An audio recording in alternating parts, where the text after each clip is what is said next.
Assalomu alaykum ijtimoiy tarmoq kuzatuvchilari, hurmatli obunachilar, Akmal Jumayev kanalining doimiy kuzatuvchilari. Bitta o'rta yoshli ayolmi, qizga ish bor Samarqandda. Xasta onaxonimizda uvol savobiga qarab, kir-kirjalarini yuvib, osh-ovqatini qilib berishga ish bor. Videoni oxirisida telefon raqamlarini aytib o'taman, bemalol murojaat qilishlaringiz mumkin. Domda, hovlida emas, unchalik ishi ham ko'p emas. Ko'rib, vaqtida dorilarni ichirib turib, yuvintirishda, buyog'iga xullas yordam berib qarashadigan ishlar.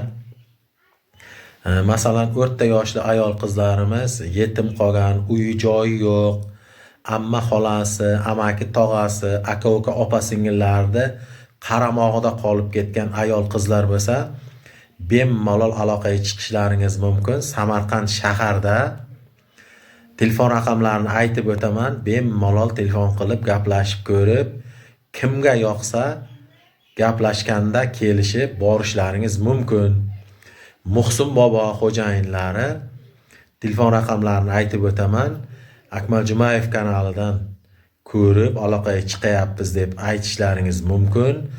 91lik kodi bilan 523 79 17 telefon raqamlariga aloqaga chiqishlaringiz mumkin. Shoshilamiz, kimga shunday ish kerak bo'lsa, tezroq aloqaga chiqib, gaplashib, tezroq borib ish faoliyatlaringni boshlashlaringizni xohlaymiz. Bizda hozircha shular. Xayr, salomat bo'linglar. Ekranda pastida telefon raqamini ham yozib qoldiramiz. Sog' bo'linglar.